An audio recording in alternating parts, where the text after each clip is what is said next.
तो स्टूडेंट्स, इस लेक्चर में अपन बात करेंगे chapter number 1 set mathematics NCERT class 11th, और आज का हमारा टॉपिक है इंट्रोडक्शन ऑफ एक्सरसाइज 1.2।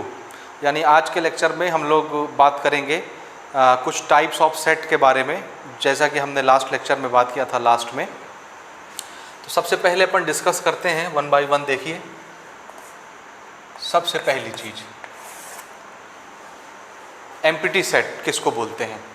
ठीक है, सबसे पहले हम डिस्कस कर रहे हैं what is the meaning of empty set. नाम से ही लग रहा है एम्प्टी मतलब क्या होता है, खाली। ठीक है, बिल्कुल जैसा इसका नाम है वैसा इसका काम है। ये सेट कैसा होगा, बिल्कुल खाली होगा। यानी जब ऐसी सिचुएशन आ जाएगी कि आप एक भी एलिमेंट नहीं लिख पाते सेट के अंदर, तो फिर ऐसे सेट क्या कहलाते हैं, एम्प्टी सेट कहलाते हैं। डेफिनेशन भी हम इसकी बांध सकते हैं। Empty set is a set which has no any element, which has no element, यानी एक ऐसा सेट जिसके अंदर कोई भी एलिमेंट नहीं है, ऐसे सेट को क्या बोलते हैं, एम्प्टी सेट बोलते हैं। इस सेट को डिनोट हम किससे करते हैं, देखिएगा।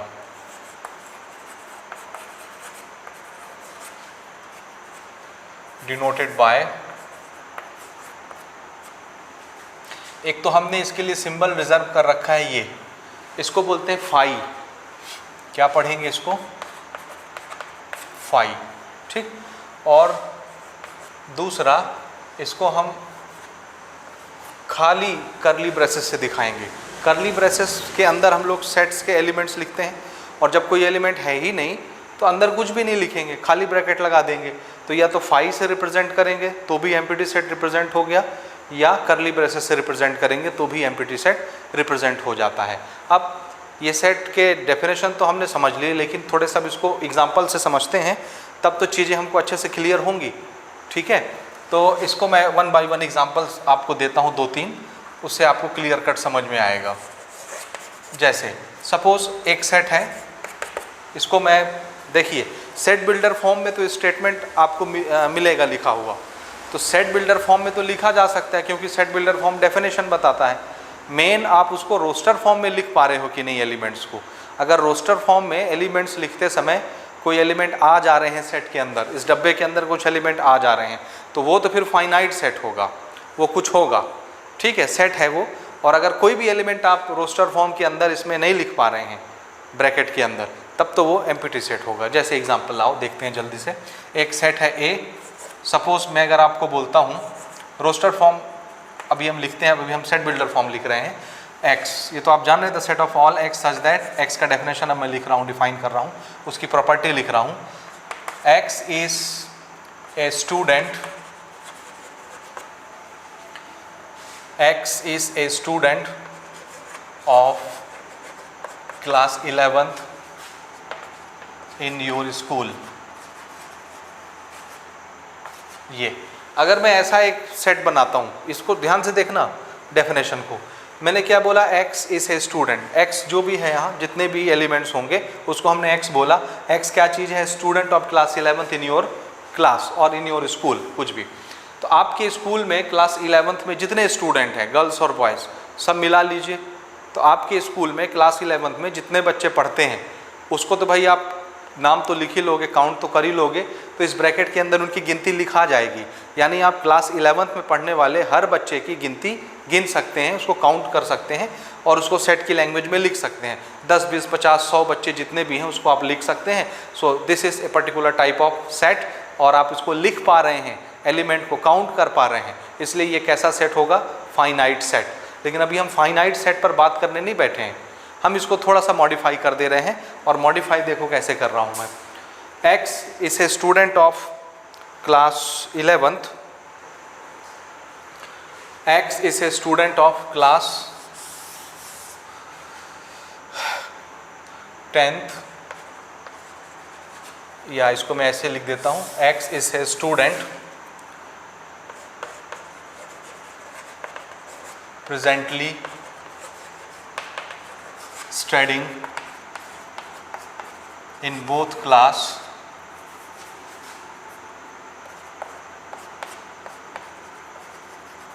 Tenth and 11th। हाँ जी, अब थोड़ा सा इस सेट को देखिए। अब हमने क्या लिख दिया, x is a student, x वो स्टूडेंट्स हैं जिनके बारे में हम बात करें एलिमेंट के बारे में, ये वो स्टूडेंट हैं जो करंट में अभी कहाँ पढ़ रहे हैं, बोथ, कहाँ पढ़ रहे हैं, दोनों क्लास, कौन सा, क्लास 10th और class 11th।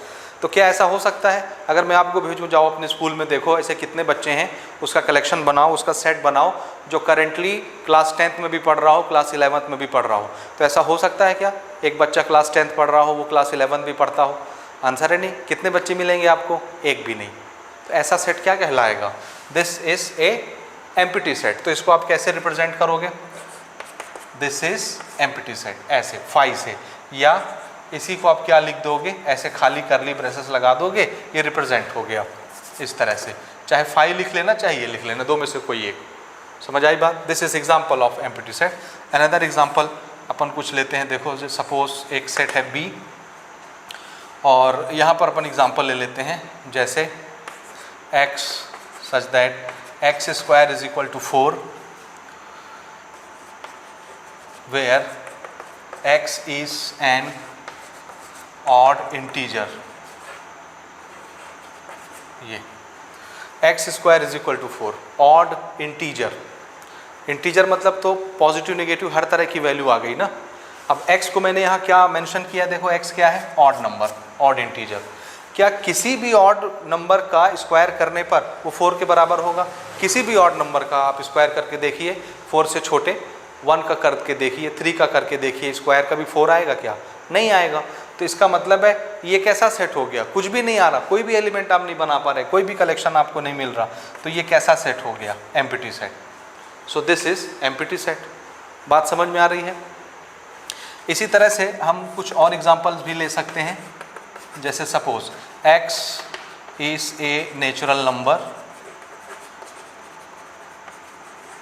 x is a natural number, x कोई नेचुरल नंबर है और हम कंडीशन लगा दे रहे हैं, and x is greater than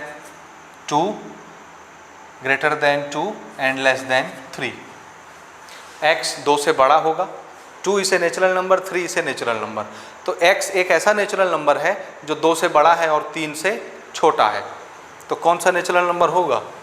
number line देखिए, नेचुरल नंबर तो आप सब जानते हो, नेचुरल नंबर कैसे चलता है, 1 से स्टार्ट होता है,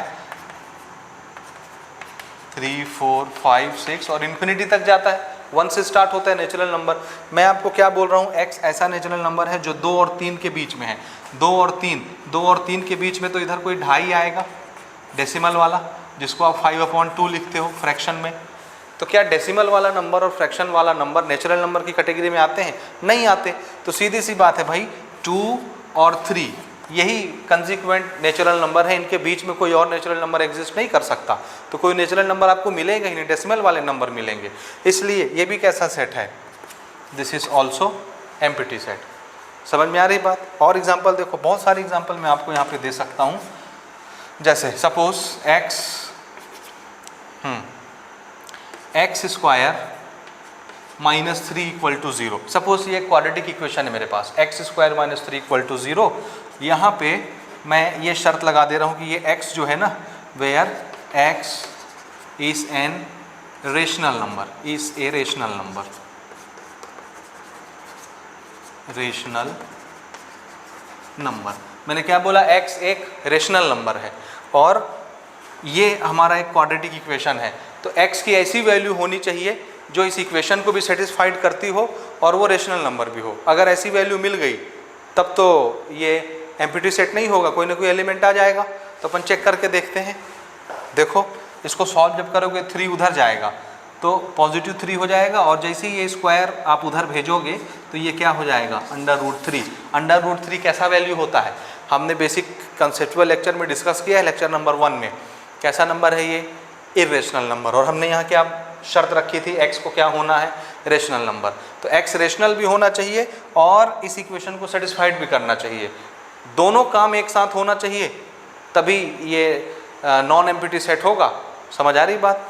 तो हमने यहाँ देखा कि x की वैल्यू तो इरेशनल नंबर आ रही है, तो या तो x रेशनल हो ले या इसकी वैल्यू इरेशनल में आएगी, समझ रहे हैं। इसलिए ये सेट भी कैसा है, रेशनल नंबर नहीं मिल रहा, रेशनल नंबर नहीं आ रहा ना भाई, x की जो सॉल्यूशन है, x का जो रूट है प्लस माइनस में आएगा, सीधी सी बात।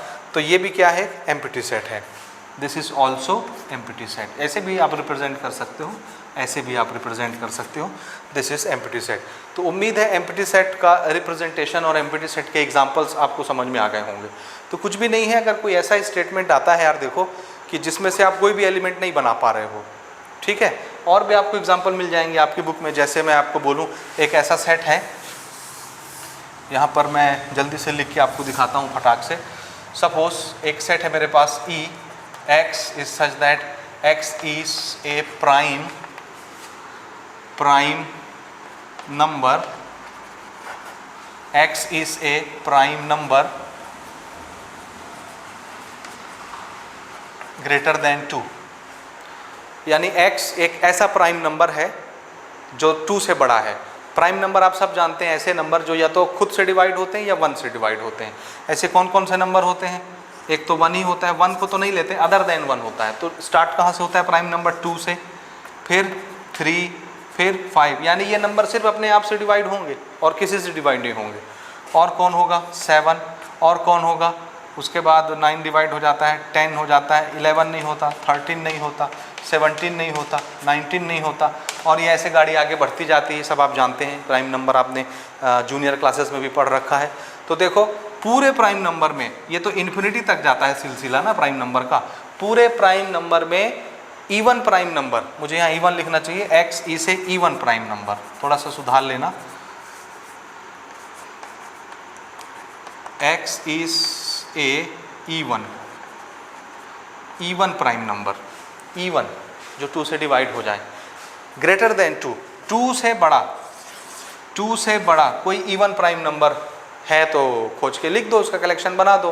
तो पूरे प्राइम नंबर में इन्फिनिटी तक जहाँ भी गिनते जाओगे कभी भी आपको इवन नंबर नहीं मिलेगा, सिर्फ यही मिलता है पहला वाला 2। तो इकलौता प्राइम नंबर में सिर्फ 2 ही इवन नंबर होता है, बाकी कोई नंबर इवन नहीं होता, सारे के सारे ऑड नंबर ही मिलते हैं, आप चेक करके देख लीजिएगा। सो इसमें भी कोई नंबर आपको नहीं मिलेगा। तो ई भी कैसा सेट हो गया, एम्प्टी सेट। तो मेरे ख्याल इतने सारे एग्जाम्पल काफ़ी हैं एम्प्टी सेट को समझने के लिए।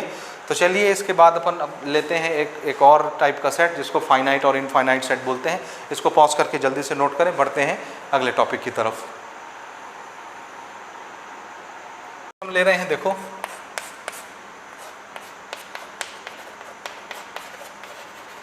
Finite set and infinite set. Finite and infinite set, ये नाम से ही पता चल रहा है। फाइनाइट का मतलब क्या होता है, डेफिनेट, फिक्स, जिसकी गिनती फिक्स हो। एक ऐसा सेट जिसके अंदर एलिमेंट की काउंटिंग फिक्स हो, जिसको आप काउंट कर सकते हो, वो फाइनाइट सेट कहलाता है, डेफिनेट सेट कहलाता है। और एक ऐसा सेट जिसके अंदर एलिमेंट की गिनती फिक्स नहीं हो, अनकाउंटेबल एलिमेंट्स आ जाए जिसको आप काउंट नहीं कर सकते, तो फिर ऐसे सेट को क्या बोलेंगे, इनफाइनाइट सेट। जिसमें इन्फिनिटी नंबर ऑफ एलिमेंट्स हों, जिसको आप काउंट नहीं कर सकते, उसको क्या बोलते हैं, इनफाइनाइट सेट। मैं 1 बाय 1 दोनों को लेता हूँ। जैसे पहला मैं लेता हूँ फाइनाइट। डेफिनेशन अगर बांधना चाहें तो बांध सकते हैं अपने हिसाब से। Finite set is a set which contain या which has definite या fix या काउंटेबल, कुछ भी बोल सकते हो आप, काउंटेबल जिसको गिना जा सकता है, countable number of elements. Finite set is a set which has definite और फिक्स और काउंटेबल, कोई भी एक वर्ड आप यूज़ कर सकते हो इनमें से। इसे समझने के लिए, समझाने के लिए मैंने तीनों शब्द यूज़ कर दिया है। सो किसी सेट के अंदर अगर limited, finite, countable, definite number of elements हों जिसको गिन सकते हैं आप, तो ऐसे सेट को फाइनाइट सेट बोलते हैं। जैसे उदाहरण अगर मैं दूं कि देखो भैया ये एक सेट है और इसके अंदर ये एलिमेंट्स हैं इतने, दिस इज़ नेचुरल नंबर्स, लेकिन मैंने सिर्फ 4 तक लिखा है, तो इसको तो गिन ले रहे हो ना। 100 भी लिखता तो उसको भी गिन लेते, 1000 भी लिखता उसको भी गिन लेते, 1,00,000 लिखता उसको भी गिन लेते। यानी अगर गिन ले रहे हो, काउंट कर ले जा रहे हो, तो ऐसे सेट को क्या बोलते हैं? ऐसे सेट को फाइनाइट सेट। और एक दूसरा एग्जांपल देखिए, जैसे अगर मैं इसको ऐसे लिख देता, दिस इज नेचुरल नंबर ही लिख रहा हूँ ना 3, और ये बीच में 3 डॉट लगा रहा हूँ, और मैंने बोला देखो ये 100 तक गया है, ये तो ये फाइनाइट सेट है कि नहीं? तो याद रखिएगा, मैंने आपको बताया था कि 3 डॉट अगर लगे हैं तो वो क्या बताता है? इन्फिनिटी तक जा रहा है। लेकिन वो कब? जब एलिमेंट्स के लास्ट में 3 डॉट लगा हो या एलिमेंट के स्टार्टिंग में 3 डॉट लगा हो। बीच में लगा है और उसके बाद कोई नंबर आ जा रहा है, इसका मतलब ये सेट इस नंबर पर ख़त्म हो जा रहा है। 1 से स्टार्ट हो रहा है, इस नंबर पर ख़त्म हो जा रहा है। बीच में डॉट लगने का मतलब ये है कि 3 के बाद अभी नंबर कंटिन्यू है, कब तक? जब तक 100 नहीं आ जाता। तो इसके पहले 99 होगा, इसके बाद 4, 5, 6, 7, 8 होगा, और 99 से पहले 98, 97, 96, 95 होगा। समझ रहे हैं? ये कंटिन्यूएशन में है। तो ये बीच वाला डॉट जो है वो किसको दिखाता है? कंटिन्यूएशन को, कंटिन्यूटी को दिखाता है। तो इसको आप इनफाइनाइट नहीं समझ लेंगे। इनफाइनाइट के लिए इसको कहाँ लगा होना जरूरी है? लास्ट में। वो अभी हम आते हैं। तो इस टाइप के सेट क्या कहलाते हैं? Finite set. तो ऐसे सेट या ऐसे सेट क्या कहलाएंगे? Finite set. अब दूसरा देखो, इनफाइनाइट सेट। इसके लिए अगर डेफिनेशन बांधना चाहें तो क्या बोल सकते हैं? Infinite set is a set which has definite के लिए क्या लिख सकते हैं? इनडेफिनेट। फिक्स्ड के लिए अनफिक्स्ड। कोई भी एक वर्ड यूज कर लो, काउंटेबल के बजाय अनकाउंटेबल या non countable number of elements. ठीक है ना? डेफिनेशन का उतना ज़्यादा बर्डन नहीं है यहाँ पर, नहीं भी लिखेंगे तो चलेगा। जैसे हमने यहाँ पर ले लिया set of natural number, set of whole number, set of real number, set of rational number. Rational number को तो रिप्रेजेंट नहीं कर सकते रोस्टर फॉर्म में, लेकिन natural number, whole number, set of integer, समझ रहे हैं ये सब। तो मैं अगर नेचुरल नंबर का एग्जांपल ले लूँ, set of all natural number, तो ये और ये तो इन्फिनिटी तक जाता है, इसलिए लास्ट में देखो 3 डॉट लगा रहा हूँ। ये बीच में लगा है 3 डॉट और ये लास्ट में लगा है, इसका मतलब ये कहाँ तक जा रहा है? इन्फिनिटी। काउंट नहीं कर सकते इसको, इसलिए ऐसे सेट क्या कहलाते हैं? क्या कहलाते हैं? Infinite set. ठीक, ऐसे सेट को क्या बोलेंगे अपन? इनफाइनाइट। सीधी सी बात, जिसको काउंट, जिसके एलिमेंट को काउंट नहीं कर सकते, इनफाइनाइट सेट। और जिसके एलिमेंट को काउंट कर ले जा रहे हैं, चाहे उसकी गिनती करोड़ों में बनती हो, अरबों में बनती हो, उसको हम फिर भी फाइनाइट सेट ही बोलेंगे। जैसे अगर मैं बोलूँ इस दुनिया में जितने जानवर हैं, animals, number of living animals in our world, हमारे इस संसार में, हमारे इस दुनिया में जितने भी जीवित एनिमल्स हैं, जानवर हैं, उनका कलेक्शन बनाइए। तो अब आप कहोगे कि जानवर तो बहुत तरह के होते हैं और बहुत सारे होंगे, काउंट भी नहीं कर सकते, लेकिन भले उनका नंबर बहुत ज़्यादा होगा, लेकिन कोई ना कोई नंबर तो होगा ना। 1 करोड़, 2 करोड़, 500 करोड़, अरब, खरब, जितने भी होते हैं, होगा ना कुछ ना कुछ। तो एक ना एक दिन तो उसको गिन ही लेंगे, काउंटेबल ही होंगे ना।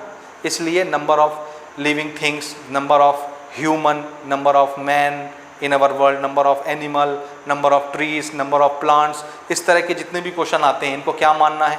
फाइनाइट। इनफाइनाइट नहीं है। इन कहीं ना कहीं जाके इनको हम काउंट कर ही लेंगे, भले इनका नंबर बहुत ज़्यादा बन जाए, लाखों करोड़ों अरबों में बन जाए, लेकिन ये काउंटेबल हैं। इसलिए ऐसे सेट क्या कहलाएंगे? फाइनाइट। और जो इन्फिनिटी तक जाते हो, जिसकी कोई परिकल्पना नहीं की जा सकती, उसको क्या बोलेंगे? Infinite set. समझ गए? अब आइए फाइनाइट और इनफाइनाइट सेट के बेसिस पर एक एग्जांपल हम बनाते हैं जो एनसीईआरटी में दिया है, एग्जांपल नंबर 6। बिफोर दैट इसको आप पॉज करें, मैं एग्जांपल नोट करता हूँ, फिर अपन डिस्कस करते हैं। नोट करें पॉज करके इसको। एग्जांपल नंबर 6 लेते हैं, जो कि फाइनाइट और इनफाइनाइट के ऊपर बेस्ड है। इसमें क्वेश्चन है, देखो, state which of the following sets are finite और इनफाइनाइट। नीचे दिए हुए हैं 5 सेट, इसमें आपको पहचानना है कौन सा सेट फाइनाइट सेट है और कौन सा इनफाइनाइट सेट है। पहला लेते हैं, देखो, the set of all X such that X belongs to natural number, यानी जितने भी एक्स होंगे वो किससे बिलोंग कर रहे होंगे? नेचुरल नंबर से। नेचुरल नंबर 1 2 3 4 5 6 इन्फिनिटी तक। ठीक, एंड अब सिचुएशन क्या लगा दिया, देखो, x - 1 into X - 2 equal to 0। ये फैक्टर है, ये फैक्टर है, दो फैक्टर का मल्टीप्लिकेशन 0। तो दो नंबर का मल्टीप्लिकेशन कब 0 होता है? ऐसी सिचुएशन जब आती है, दो नंबर का मल्टीप्लिकेशन कब ज़ीरो होता है? ठीक है,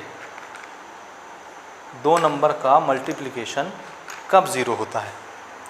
जब या तो ये वाला फैक्टर ज़ीरो हो या ये वाला फैक्टर ज़ीरो हो।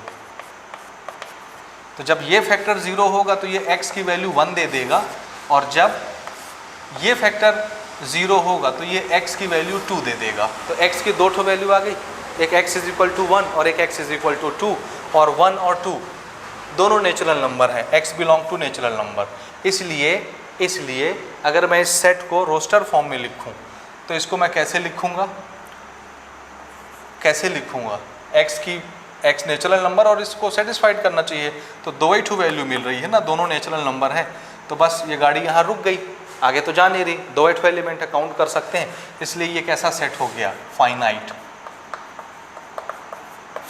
सेट। समझ रहे हो ना? अगला एग्जाम्पल देखो, x belongs to natural number and x square is equal to 4। x natural number भी होना चाहिए 1 2 3 4 5 6 वाली, और इस इक्वेशन को भी सेटिस्फाइड करना चाहिए। तो ये इक्वेशन अगर मैं यहाँ पे लिखूँ, x square is equal to 4, square जब उधर जाएगा तो अंडर रूट 4 बनेगा, और जब ये रूट से बाहर निकलेगा तो प्लस माइनस 2 निकलेगा, यानी x की वैल्यू -2 भी बनी और +2 भी बनी। लेकिन यहाँ साफ साफ क्या बोला जा रहा है? x किससे बिलोंग करना चाहिए? नेचुरल नंबर से। क्या -2 नेचुरल नंबर है? आंसर है नहीं। तो नेचुरल नंबर सिर्फ कौन है? +2। यानी अगर मैं इसको रोस्टर फॉर्म में लिखूं तो ये सेट कैसा बनेगा? सिर्फ ये सिंगल एलिमेंट आ रहा है। और आपकी जानकारी के लिए बता दूं, अगर एक ऐसा सेट जिसके अंदर एक ही एलिमेंट आता है तो ऐसे सेट को बोलते हैं सिंगलेटन सेट। ऐसे सेट का नाम क्या होता है? सिंगलेटन, यानी सिंगल एलिमेंट वाला सिंगलेटन सेट कहलाता है। एक एलिमेंट वाला सेट सिंगलेटन सेट कहलाता है। इस पर हम आगे भी बात करेंगे फर्दर एक्सरसाइज में, ठीक है। अच्छा, अब ये तो सिर्फ एक एलिमेंट आया तो इसको तो काउंट कर सकते हैं, तो ये कैसा सेट हो गया? Finite. This is also finite set, ठीक। सेकंड वाला भी, दोनों फाइनाइट है। अच्छा, अब इसको देखो, थर्ड लेते हैं, x belongs to natural number, x natural number होना चाहिए और इस इक्वेशन को भी सेटिस्फाइड करना चाहिए। ये इक्वेशन मैं यहाँ छापता हूँ, देखो 2x - 1 इक्वल टू 0, 1 को उधर ले गए पॉजिटिव, 2 को उधर भेज दिए, x is equal to 1/2। x की वैल्यू कितनी आई? यानी इस इक्वेशन के वैल्यू कितनी आएगी? 1/2, 1/2। अब x के लिए शुरू में क्या कंडीशन थी? x क्या होना चाहिए? नेचुरल नंबर, और 1/2 क्या है? फ्रैक्शन। इसको आप डिवाइड करोगे तो क्या आएगा? 0.5। डेसिमल, क्या डेसिमल वाले नंबर नेचुरल नंबर होते हैं? नहीं होते। तो x को नेचुरल नंबर भी बने रहना है, x को नेचुरल नंबर भी बने रहना है, और इस इक्वेशन का सॉल्यूशन भी बने रहना है। दोनों चीज़ें एक साथ सच होनी चाहिए, दोनों चीज़ें एक साथ होनी चाहिए, तभी इसके अंदर कुछ एलिमेंट आएगा, नहीं तो नहीं आएगा।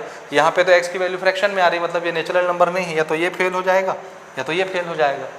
ठीक है, ठीक है ना। ये फ्रैक्शन में आया तो x तो नेचुरल नंबर से बिलोंग नहीं कर रहा ना, तो कौन सा एलिमेंट मिला यहाँ लिखने के लिए? कुछ भी नहीं। इसलिए ये कैसा सेट हो गया? ये तो हो गया भैया एम्प्टी सेट। ये ऐसे रिप्रेजेंट करते, अभी हमने बात की एम्प्टी सेट को। और एम्प्टी सेट कैसा सेट होता है? फाइनाइट की इनफाइनाइट। ये भी एक इंपॉर्टेंट क्वेश्चन है, कभी कभार MCQs में आ जाता है कि एम्प्टी सेट फाइनाइट सेट है या इनफाइनाइट सेट है। एम्प्टी यानी कुछ भी नहीं।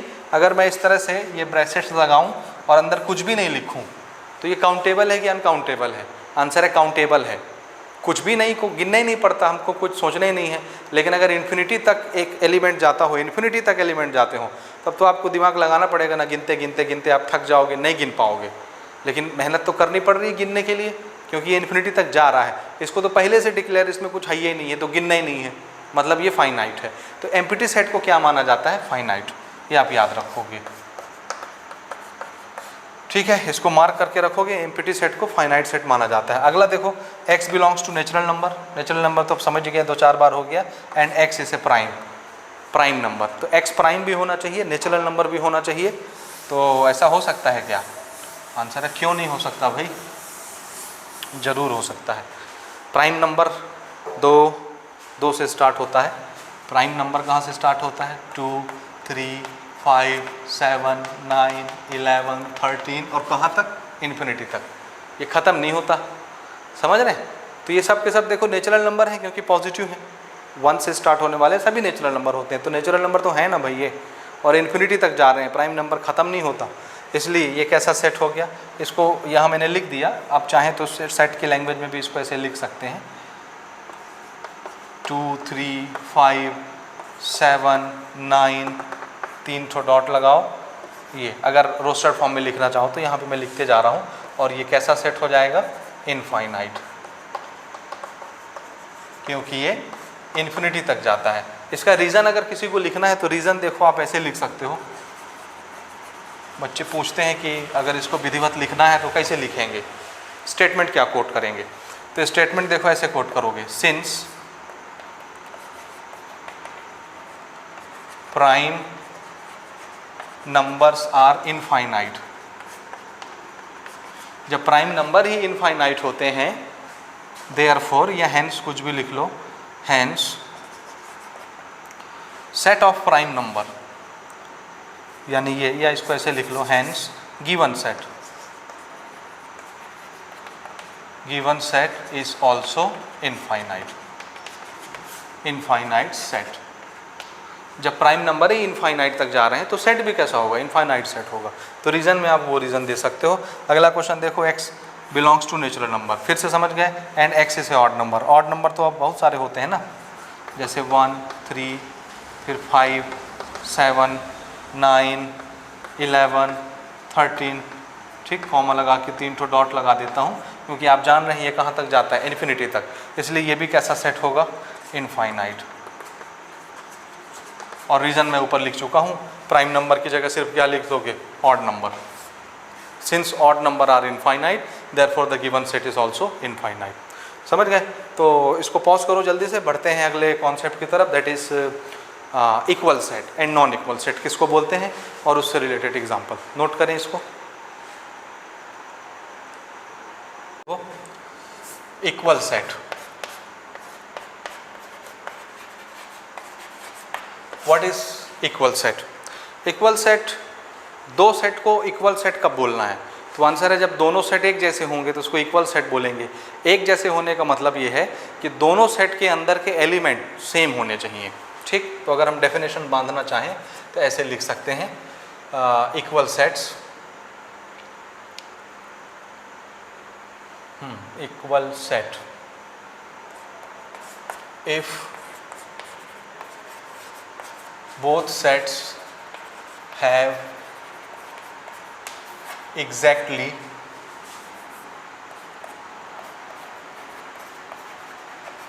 the same elements। if both set, दोनों सेट, दो सेट, जो भी दो सेट होंगे, if both set have exactly the same elements, दोनों सेट के अंदर अगर सेम एलिमेंट्स हैं, then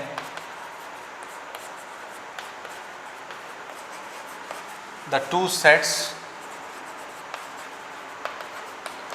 are said to be equal,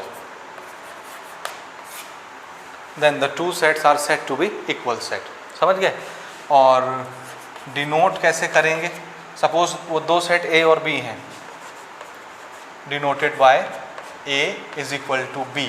अगर दोनों सेट, एक सेट A है दूसरा सेट B है, सेट A और सेट B दोनों के अंदर के एलिमेंट अगर सेम है, सेम डिट्टो, तब हम दोनों सेट को बोलेंगे इक्वल सेट है और उसको ऐसे रिप्रेजेंट करेंगे, ठीक है। और अगर दोनों के अंदर के एलिमेंट सेम नहीं है तो फिर इसको क्या बोलेंगे, नॉट इक्वल सेट, ठीक है ना, अनइक्वल या नॉट इक्वल सेट, और ऐसे काट देंगे इसको।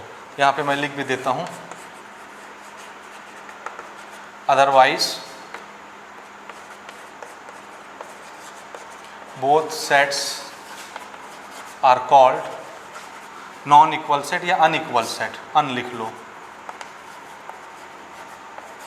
अनइक्वल सेट्स डिनोटेड बाय, अगर एलिमेंट सेम नहीं है तब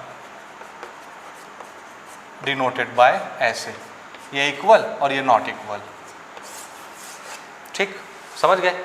अब एग्जांपल देखो, जैसे एक सेट है, हमने यहाँ पर लिया 1 2 3 4, एक सेट ये हो गया, और दूसरा सेट है, दूसरा सेट मैं ऐसे लिख देता हूँ 3 2 4 1, दोनों सेट इक्वल है, समझ आया? आया ना? हाँ जी। क्यों? एलिमेंट्स देखने हैं आपको। देखो 1 यहाँ है, 1 यहाँ है। ऑर्डर मैटर नहीं करता, order is immaterial. Basic lecture में हमने बात कर ली है स्टार्टिंग में। ऑर्डर मैटर नहीं करता सेट लिखने में। तो ऑर्डर कहीं भी हो, एलिमेंट कहीं भी पड़ा हो, एलिमेंट होना चाहिए। 2 इसमें है, 2 इसमें भी है, 2 दोनों सेट से बिलोंग कर रहा है। 3 इसमें है, 3 इसमें भी है, 4 इसमें है, 4 इसमें भी है। तो जितने एलिमेंट सेट ए से बिलोंग कर रहे हैं उतने ही एलिमेंट सेट बी से भी बिलोंग कर रहे हैं, इसलिए ये ए बी के इक्वल होगा। तो दोनों सेट को हम क्या बोलेंगे? Equal set. A is equal to B ऐसे बोलेंगे। Set A is equal to set B. अच्छा, सपोज एक सेट होता, ध्यान से देखना, सपोज एक सेट ऐसा होता जिसमें ये लिखा रहता 3, 3, 2, 4, 4, 1, 2। बहुत सारे एलिमेंट लिख दिए। अब ए और बी को, ए और सी को देखो, क्या सेम सेट है कि नहीं? आंसर है हैं। देखो 1 इसमें है, 1 इसमें भी है, ठीक है, ठीक है। 2 इसमें है, 2 इसमें भी है। अब ये भी हम बेसिक लेक्चर में सीख चुके हैं कि एक से ज़्यादा बार एलिमेंट आता है तो उससे फ़र्क नहीं पड़ता, उसको हम एक ही काउंट करते हैं। रिपीटिशन इज़ नॉट अलाउड, याद है ना? तो उसमें चाहे 100 तो 2 लिखा हो, आपको एक ही काउंट करना है। तो बहरकैफ एक्चुअल में ये सेट कैसा होता अगर हम रिपीटिशन अलाउ नहीं करते? तो ये बनता वही चीज़ ना, ये सेम टू सेम। समझ रहे हो ना? देखो 3 इसमें है, 3 इसमें भी है। अब चाहे 100 बार हो उससे फ़र्क नहीं पड़ता। 4 इसमें है, 4 इसमें भी है, चाहे 500 बार 4 आ जाए। एलिमेंट्स हैं ना भाई दोनों सेट में, भले एक से ज़्यादा बार रिपीट हो रहे हों तो भी ऐसे सेट क्या कहलाते हैं? इक्वल सेट कहलाते हैं। A is also equal to C, B is also equal to C. ये चीज़ भी आपको समझना बहुत ज़रूरी है। तो ऐसे सेट को हम इक्वल सेट बोलते हैं। और कुछ एग्जाम्पल अगर आप लेना चाहें, जैसे अगर मैं यहाँ पर बोलूँ, ध्यान से समझना, यहाँ दिख रहा है ना? हाँ जी, यहाँ पे एग्जाम्पल देखो। मैं अगर आपको बोलूँ कि 6 के prime factor, prime factor of 6, ये एक सेट है, set of prime factor of 6, ये पहला सेट ना। और दूसरा कंडीशन मैं दे रहा हूँ कि प्राइम फैक्टराइजेशन या prime factors of 30,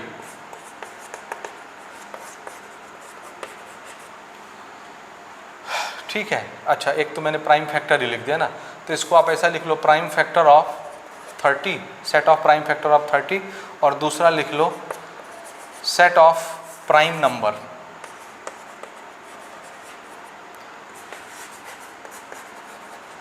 less than 6 से छोटे प्राइम नंबर। तो अगर हम दोनों सेट की बात करें बारी बारी, देखो पहले वाले को मैं सेट ए मान ले रहा हूँ, और यहाँ पे अगर मैं लिखूँ प्राइम फैक्टर ऑफ 30, तो 30 का प्राइम फैक्टराइजेशन कर देते हैं। 2 से डिवाइड किए 15 बार, 3 से डिवाइड किए 5 बार, फिर 5 से डिवाइड किए 1 बार। तो प्राइम फैक्टराइजेशन क्या क्या आया? देखो 2 आया, 3 आया, 5 आया। ये एलिमेंट्स मिले पहले वाले से प्राइम फैक्टर ऑफ 30 के। दूसरा देखो प्राइम नंबर लेस देन 6, इसको मैं बी सेट मान ले रहा हूँ। तो यहाँ पे 6 से छोटे प्राइम नंबर कौन कौन से होंगे? प्राइम नंबर 2 होता है, 3 होता है, 5 होता है, और बस 6 से छोटे। तो देखो 2 इसमें है, 2 इसमें भी है, 3 सेट ए में है, 3 सेट बी में भी है, 5 सेट ए में है, 5 सेट बी में भी है।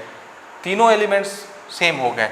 सेट ए के एलिमेंट्स और सेट बी के एलिमेंट्स सेम है, इसलिए ये दोनों सेट क्या कहलाएंगे? Equal set. सेम नहीं होते तो फिर अनइक्वल सेट, और उसके लिए फिर हम क्या सिंबल लगाते? ये वाला जो हमने यहाँ पे डिस्कस किया, ठीक है ना? और वो एग्जाम्पल आप समझ सकते हो, कोई प्रॉब्लम नहीं। आगे हम 2 एग्जाम्पल लेते हैं, एग्जाम्पल नंबर 7 और 8, उसके बाद बढ़ेंगे एक्सरसाइज 1.2 के सॉल्यूशन की तरफ।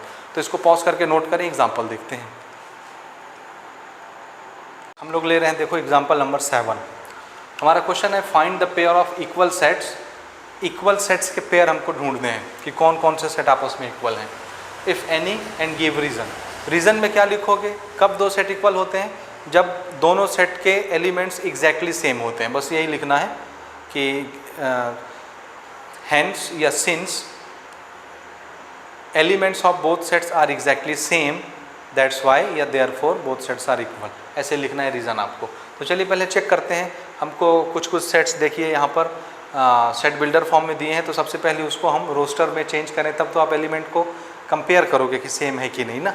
तो पहला तो देखो रोस्टर फॉर्म में दिया है, ए एक सेट है जिसके अंदर एक ही एलिमेंट है, सिंगलेटन सेट है ये, सिंगल एलिमेंट वाला, और इसका एलिमेंट है 0।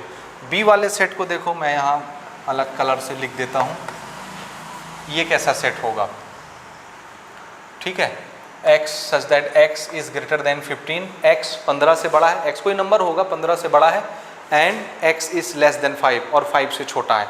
तो अगर मैं बोलूँ देखो भाई नंबर लाइन इमेजिन करो ऐसे, यहाँ पर सपोज 5 है, इधर होगा 4 3, पीछे गाड़ी बड़ी होगी 1 2 पीछे होंगे, और आगे जब आप बढ़ोगे इधर कहीं 15 आता होगा, ठीक है ना, बीच में कहीं 10 आया होगा, 5 देखो 1 2 3 4 ऐसे चल रहे हैं हम लोग, 1 2 3 4 5 6 7 8 15, और 15 से उधर बढ़ा, आगे बढ़ते जाइए। तो x के लिए क्या बोल रहे हैं, देखो x एक ऐसा नंबर है जो 15 से बड़ा है, ग्रेटर देन 15, यानी 15 तो ये है, तो 15 से बड़े नंबर उधर वाले नंबर 16 17 18 19 20 उधर वाले नंबर, और x क्या है 5 से छोटा, 5 से छोटा बोले तो इधर वाले नंबर ये 1 2 3 4, समझ रहे हो। तो क्या ऐसा हो सकता है, कोई नंबर है ऐसा जो 5 से छोटा भी हो और 15 से बड़ा भी हो? आंसर है नहीं, ऐसा नहीं हो सकता। इसलिए ये कैसा सेट है, कैसा सेट है, कुछ आएगा एलिमेंट? कुछ भी नहीं आएगा, कुछ भी नहीं आएगा, तो इसको क्या बोलेंगे, एम्प्टी सेट। चाहे ऐसे रिप्रेजेंट करो चाहे ऐसे रिप्रेजेंट करो, दिस इज एम्प्टी सेट, समझ आ गया। अगला देखो, x is such that x minus 5 equal to 0, x 5 उधर जाएगा तो पॉजिटिव 5 हो जाएगा, तो इसकी एक ही वैल्यू आएगी, और आप इसको ऐसे लिख सकते हो, ये 5। डी वाला देखो, x square is equal to 25 है, स्क्वायर जब उधर भेजोगे तो अंडर रूट हो जाएगा, अंडर रूट से जब बाहर निकलेगा तो प्लस माइनस के साथ निकलेगा, तो -5 और +5, ये इसका रोस्टर फॉर्मेट हो गया। ये वाला सेट देखो, x is an integral, integral का मतलब इंटीजर ना, घबराना नहीं, इंटीग्रल मतलब इंटीजर, पॉजिटिव रूट, रूट किसको बोलते हैं, रूट ऑफ द इक्वेशन। और ये कैसा इक्वेशन है, देखो क्वाड्रेटिक, आपने पढ़ा है ना 10वीं में, क्वाड्रेटिक इक्वेशन के 2 रूट निकलते हैं, रूट ऑफ द इक्वेशन आपने क्वाड्रेटिक इक्वेशन में पढ़ा है, जिसको पॉलिनोमियल में जीरो ऑफ द पॉलिनोमियल बोलते हैं, याद आ गया होगा अगर समझदार हो तो इसका मैक्सिमम पावर 2 है, तो 2 रूट निकलेगा, इसको पहले अपन सॉल्व कर लेते हैं। तो पहले तो मैं यहाँ पे इसको सॉल्व करता हूँ यार, देखो x square minus 2x minus 15 equal to 0, तो हमको 2 नंबर चाहिए जिसका मल्टीप्लिकेशन 15 हो और प्लस माइनस करने में 2 आता हो, 5 तिहाई 15, बिल्कुल ठीक, तो 5x और प्लस 3x, तब ना -5 + 3 -2 आ जाएगा, और मल्टीप्लाई करने में 15 भी आता है, इसमें से कॉमन आप निकालोगे x माइनस 5, यहाँ से कॉमन निकालोगे 3x माइनस 5, तो एक फैक्टर तो मुझे x माइनस 5 दिख रहा है, और दूसरा फैक्टर मुझे दिख रहा है x प्लस 3, ठीक कर रहा हूँ, -5 और ये 3 है ना, ओके, चलिए देखते हैं।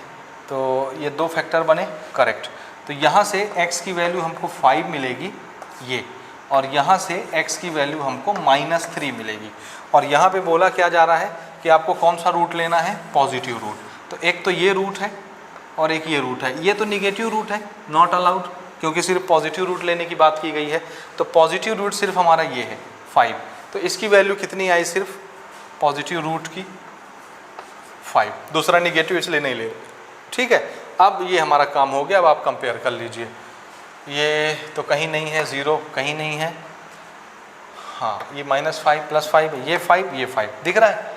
जब सारे एलिमेंट सेम होंगे तभी उस सेट को इक्वल बोलना है, तो सेट C का एलिमेंट देखो और सेट E के एलिमेंट देखो, दोनों सेम है, इसलिए कंक्लूजन क्या निकलेगा, set C is equal to set E, और रीजन में क्या लिखोगे, since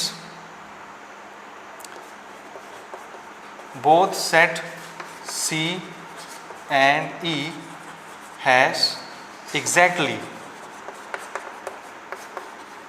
the same elements, इसलिए दोनों सेट सेम है, therefore set C is equal to set E, ये हमारा कंक्लूजन है। तो ये आप नोट करें, पॉज करके बढ़ते हैं अगले एग्जाम्पल की तरफ, एग्जाम्पल नंबर 8, नोट करो इसको पॉज करके। एग्जाम्पल लेते हैं, एग्जाम्पल नंबर 8, हमारा क्वेश्चन है which of the following pairs of sets are equal. 2 question दिए हैं इसमें और हमको पूछा गया है, दोनों में 2-2 क्वेश्चन है ना, 2-2 सेट हैं दोनों में।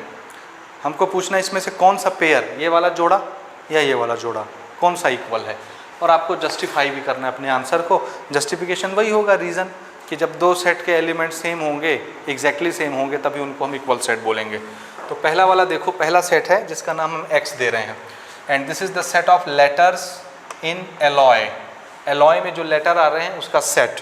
तो मैं इसको ऐसे बना लेता हूँ, देखो x is equal to, roster form में लिख लेते हैं एलॉय का, ये a ले लिए, l ले लिए, अब l हो गया, रिपीटिशन इज नॉट अलाउड, इस l को नहीं लेना, o ले लेते हैं, o ले लिए, y ले लेते हैं, y ले लिए, ख़त्म। This is set x। और b वाला सेट देखो,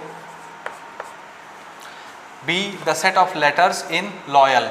लॉयल भी चलिए लिखते हैं इसी फॉर्मेट पे, l ले लेते हैं ये वाला, ठीक, o ले लेते हैं, y ले लेते हैं, a ले लेते हैं, ले लिए, l नहीं लेंगे क्योंकि ये पहले ले चुके हैं, तो l हमने नहीं लिया, ये ख़त्म, ठीक। अब दोनों सेट इक्वल हैं कि नहीं, तो देखो a सेट x से बिलोंग करता है, a सेट b से भी बिलोंग करता है, l सेट x से बिलोंग करता है, इसमें भी l है b में, o x वाले सेट में है, o b वाले सेट में भी है, y इसमें है, y इसमें भी है, सारे एलिमेंट सेम हो गए, सेम सेम, ऑर्डर से फ़र्क नहीं पड़ता। इसलिए since both set x and b have exactly, ये मैं रीज़न भी लिख दे रहा हूँ, अगले में आप लिख लेना, exactly the same elements, therefore set x is equal to set b। ये हमारा आंसर हो गया, ठीक। अगला क्वेश्चन लेते हैं, देखो सेकंड वाला। इस सेट का नाम a है, a फॉर एप्पल, n कोई वेरिएबल होगा जिससे किसी एलिमेंट्स को, कुछ एलिमेंट्स को रिप्रेजेंट कर रहे होंगे, n belongs to integer. z किसके लिए यूज़ करते हैं, कंसेप्चुअल लेक्चर में हम डिस्कस कर चुके। तो n क्या चीज़ है, इंटीजर। अब इंटीजर पॉजिटिव नेगेटिव हर तरह के नंबर होते हैं, याद रखिएगा, ठीक। और n के लिए खासियत क्या बताई जा रही है कि n का स्क्वायर यानी इंटीजर का स्क्वायर 4 के बराबर या 4 से छोटा होना चाहिए, लेस देन और इक्वल टू 4, ठीक है। तो ऐसे क्वेश्चन को सॉल्व करने के लिए मैंने पहले भी बताया है, इक्वल साइन लेकर के आप इसको सॉल्व कर दीजिए। तो ये ऐसा बनेगा, n is equal two plus minus 2 मिलेगा, यानी n की वैल्यू -2 से +2 तक मिलेगी। तो आपको क्या करना है, कुछ नहीं, सिंपली -2 से +2 तक पूरे नंबर लाइन के लिख दीजिए। ये हम पहले भी डिस्कस कर चुके हैं, डायरेक्ट मैं बता रहा हूँ, पहले भी कर चुके हैं एग्जाम्पल में। ये हमने लिख दिया, ये इसका सेट बन गया। b वाला सेट देखो, b क्या कह रहा है, x belongs to real number. अब x यहाँ क्या है, रियल नंबर। जितने तरह के नंबर आप जानते हो सब रियल नंबर होते हैं, रूट वाले, बिना रूट वाले, डेसिमल वाले, बिना डेसिमल वाले, फ्रैक्शन वाले, बिना फ्रैक्शन वाले, माइनस, पॉजिटिव, नेगेटिव, जीरो, सब रियल नंबर हैं। तो अब x रियल नंबर भी होना चाहिए और x इस इक्वेशन को सेटिस्फाइड भी करना चाहिए। तो ज़रा देखते हैं इस इक्वेशन का सॉल्यूशन क्या आ रहा है। यहाँ पर हम इसको सॉल्व कर लेते हैं, या यहीं पे कर लेते हैं, यहीं पे कर लेते हैं जी। लास्ट में कंक्लूज़न कहाँ लिखेंगे, नहीं उधर ही करूँगा, ठीक है। ये है x² - 3x + 2 = 0। 2 नंबर चाहिए जिसका मल्टीप्लिकेशन 2 आए, 2 × 1 = 2 और 2 और 1 3। ये आपको आता है ना, इसलिए इसमें मैं टाइम वेस्ट नहीं कर रहा। x कॉमन, x - 2 एक फैक्टर बनेगा, x - 2 दूसरा फैक्टर बनेगा, यहाँ से 1 कॉमन निकाले हैं, तो x - 1 x - 2, तो x की वैल्यू 1 आ गई और x की वैल्यू 2 आ गई, ठीक है। x की वैल्यू 1 आ गई और x की वैल्यू 2 आ गई। हाँ जी, दोनों -1 यहाँ पे कॉमन लिए, सेम बने, ठीक, करेक्ट। x = 1 और 2, तो ये b सेट के अंदर एलिमेंट क्या आए, ये आए, ठीक। अब देखिए, अगर यहाँ इंटीजर नहीं बोला होता तो आप सिर्फ 1 और 2 ले लेते, या सिर्फ पॉजिटिव इंटीजर बोलता तो आप 2 ले लेते, ठीक है, लेकिन उन्होंने इंटीजर बोला है इसलिए आपको ये वैल्यूज़ भी यहाँ पर लेनी पड़ेंगी। अब आप देखिए हमने उसका सॉल्यूशन निकाला 1 और 2 आया, हमने इसका सॉल्यूशन निकाला। आप यहाँ पे कोई भी वैल्यू रख के देखो ना, -2 का स्क्वायर करके देखो 4 आया, इक्वल टू 4 सेटिस्फाइड है। -1 का स्क्वायर करोगे 1 इज़ लेस देन 4 सेटिस्फाइड है। 0 is less than 4 satisfied, 1 is less than 4 equal to 4 satisfied. अब ये दो तरह के हमने सेट लिख लिए, क्या दोनों सेट के एलिमेंट सेम है? आंसर है नहीं। 1 और 2 इसमें है, 1 और 2 इसमें भी है, लेकिन बाकी के एलिमेंट इसके अंदर नहीं है, इसलिए दोनों सेट बराबर नहीं होंगे। A not equal to B, ये इसका आंसर होगा। Both sets are unequal sets. तो इसको आप बढ़िया से पॉज करके नोट करिए। बढ़ते हैं अपन अगले एक्सरसाइज की तरफ चलते हैं। अभी तो इंट्रोडक्शन ले रहे थे, अब लेते हैं सॉल्यूशन ऑफ एक्सरसाइज 1.2। नोट करें।